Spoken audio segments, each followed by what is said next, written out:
ওয়ালা তুসাইর খাদ্দাকা লিন-নাস, অহংকার করে মানুষের থেকে মুখ ফিরিয়ে নিও না, মুখ ছিটকাবে না। মানুষকে সম্মান করো, মানুষের সাথে মেশো, বি পিপল ওরিয়েন্টেড। আমাদের অনেক ছেলে মেয়েরা মানুষের সাথে মিশতে পারে না, দোষ কার? বাবা মায়ের। শেখায় না? একটা সময় আমাদের মনে আছে, ছোটবেলায় মেহমান আসলে আমরা এত খুশি হইতাম, মেহমানের কাছে যাইতাম, সূরা শোনাইতাম, কবিতা শোনাতাম, এটা খেলতাম, ওইটা করতাম, যাওয়ার সময় আমাদেরকে টাকা দিয়ে যেত, হাই রে খুশি। এখন দেখবেন টেনে হিসেবে মেহমানের সামনে আনা যায় না। এরকম আছে না নাই? অনেক ফ্যামিলিতে এরকম আছে যে তারা সারাদিন ডিভাইস নিয়ে, এই ডিভাইস আসক্তি এত মারাত্মক পর্যায়ে পৌঁছেছে যে তারা মানুষের সাথে মিশতে পারে না। এই পাবলিক ওরিয়েন্টেশনটা অনেকের নাই, পিপল ওরিয়েন্টেশন নাই। অনেক ছোট বাচ্চা, মেহমান আসছে, তুমি একটু আসো, সালাম দাও, বসো, আসতে চায় না, বসতে চায় না, কারণ ওরা শিখানো হয় না। সারাদিন দিয়ে রাখছে কি হাতে? মোবাইল।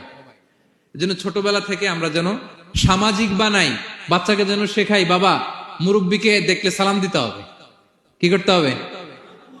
ওরা শিখাবেন। অনেক সময় ছোট বাচ্চারা না বুঝে দারোয়ানের সাথে খারাপ আচরণ করে, ঘরের কাজের বুয়ার সাথে খারাপ আচরণ করে, ড্রাইভারকে বকা দেয়, আছে না নাই? ভদ্রতা, ডিসেন্ট ম্যানার আপনি শিখান নাই তো, শিখবে কোত্থেকে?